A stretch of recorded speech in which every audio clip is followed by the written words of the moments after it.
I am so honored to be here. I'm really excited to talk about something that's really important to me, which is the next generation. I was that, and now I'm old, so it's over. But you guys are the future, and what I really want to speak about tonight is something that greatly affected my childhood in a good and a bad way. So my question is, have you ever been told you can't do something? Have you ever been told you're not good enough? Have you ever been told that where you live or the home life from which you come will stop you from achieving what you dream? Because I was told all of those things, and I can't put my certain fingers up, but I did. Can't do that on tape. But I did that to the people who told me I couldn't make it, and that's what I'm going to talk about tonight. I am turning 30 this year. So when I say I'm old to some people, and then I'm pissing a lot of other people off for saying that I'm old at 30. But I have lived half of my life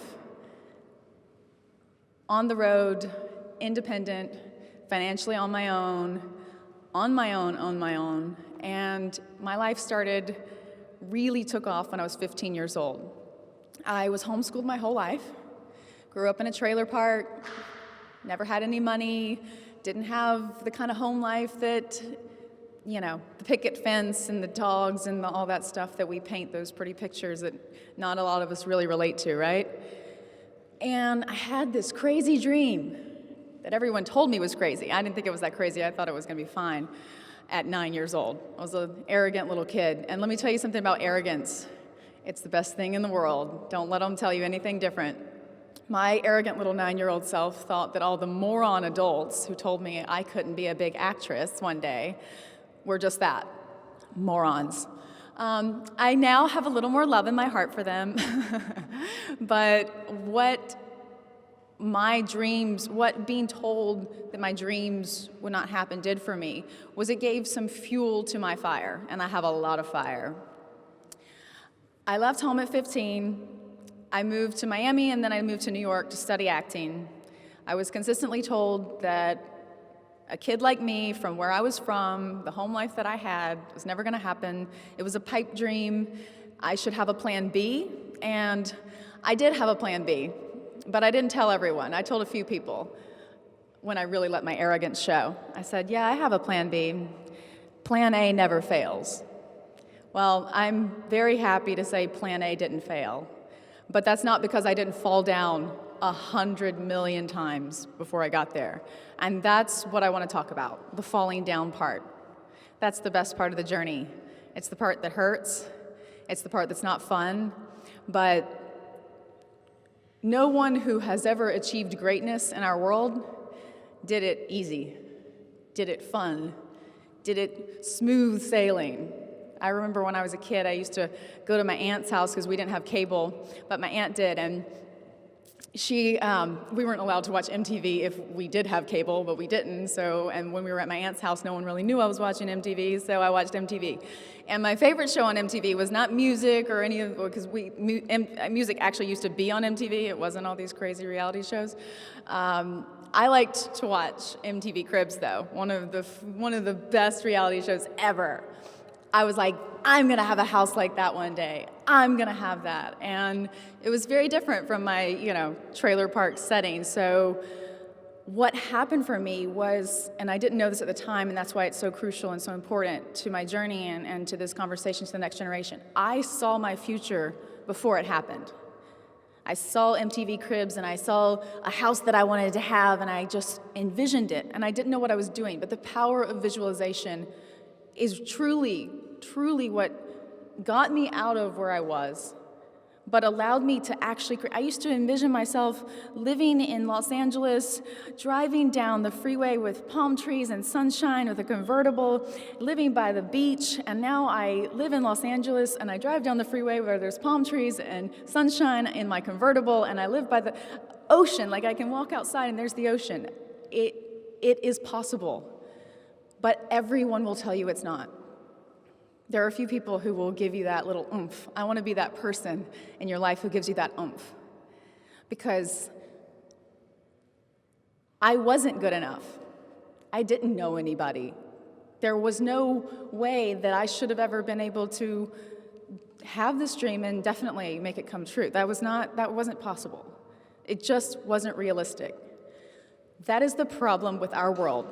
We're too busy focused on what's realistic. A dream isn't supposed to be realistic. It's supposed to be unrealistic. That's what's so beautiful about it. I went through a lot of personal hurt, and in my pursuit of my dreams, I only focused on what I'm gonna do and how I'm gonna get there and who I'm gonna step on to get there. And I hurt people in the process of pursuing my dreams. No one said that was a bad thing to me. Everybody pat me on the back. They were like, look at you, you're such a success, you're doing so great. I was unhappy, miserably unhappy. The more success I gained, the more I saw my dreams coming true, the more unhappy I was. That doesn't mean you don't go after your dreams.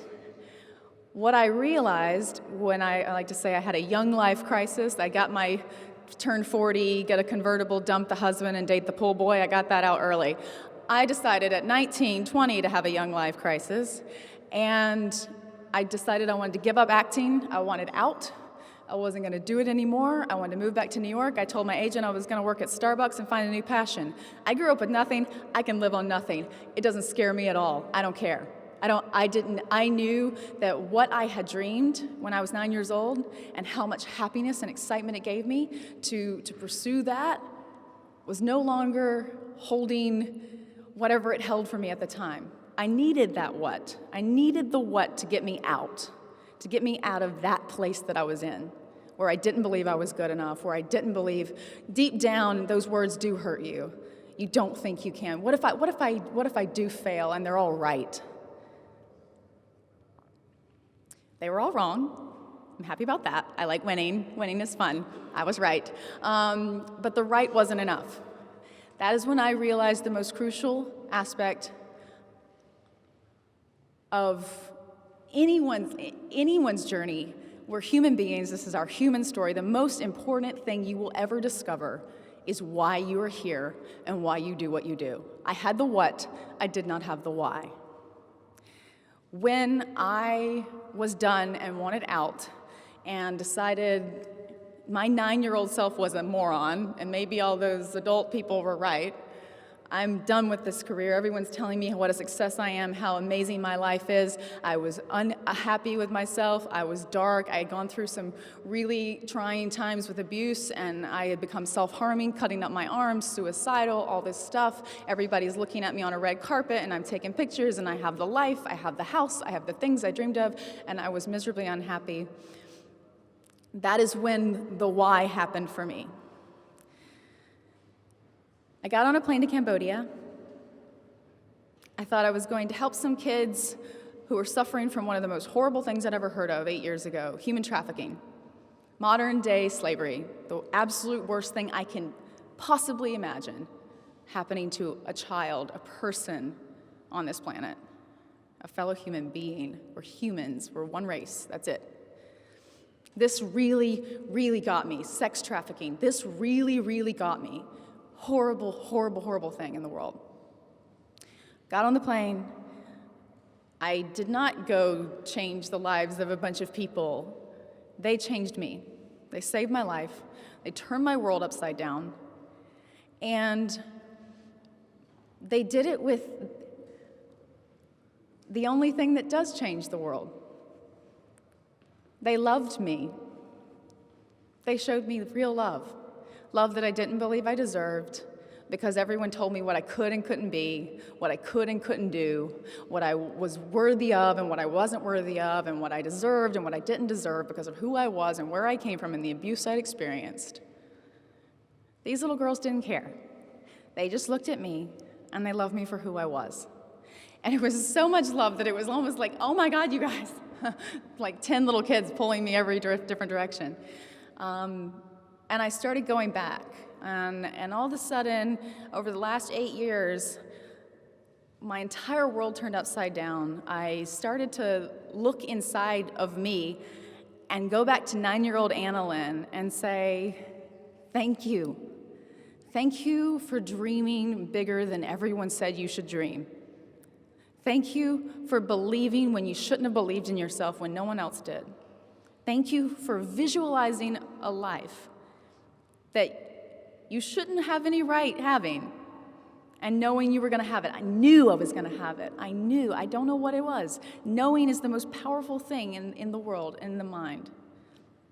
I said thank you to my little self not because of this silly world that I don't even relate to. I don't fit in there still. I'm a kid from a trailer park. You can take the girl out of the trailer. You can't take the trailer out of the girl. But because I wanted at 9 years old and that what, and I didn't know my why, it led me to my purpose. It led me to the most meaningful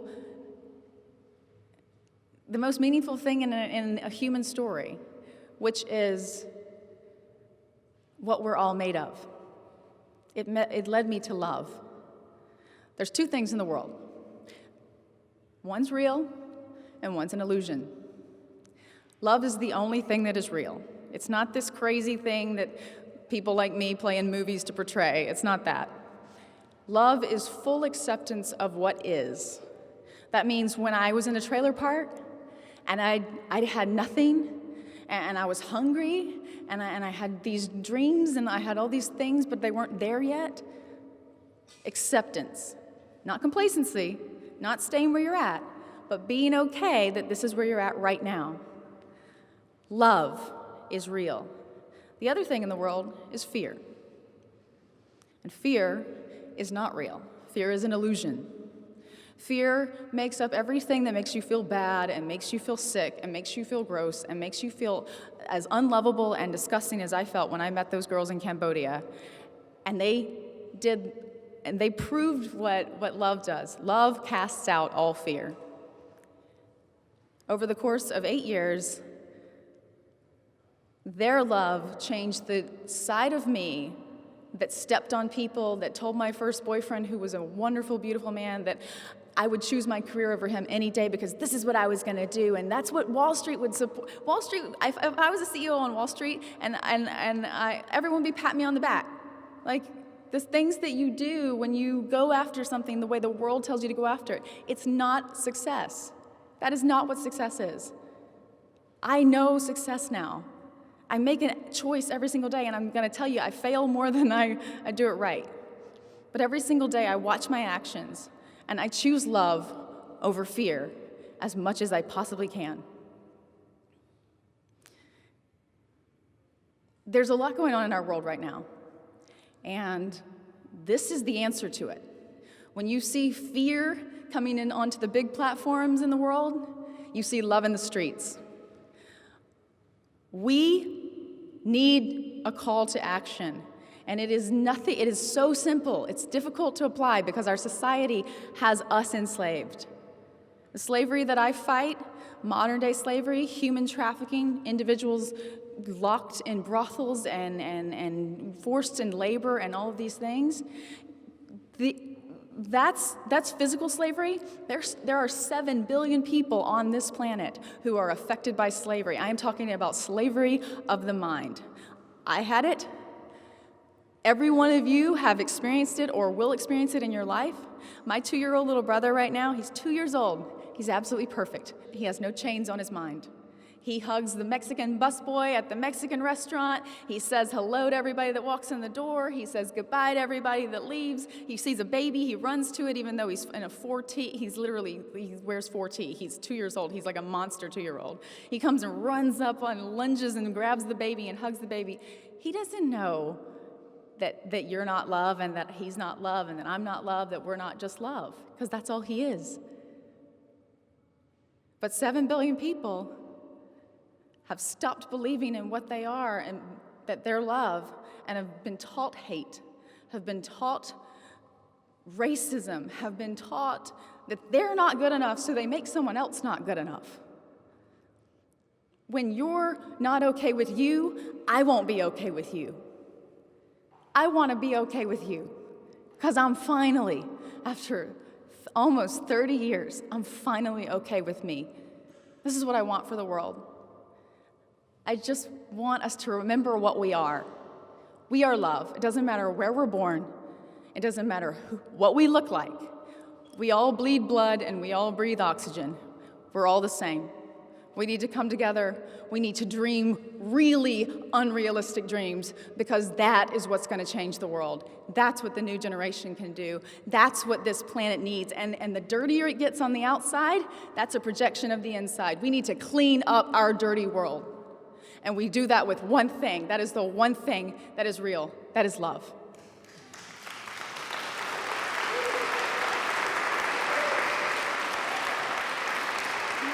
I love you guys.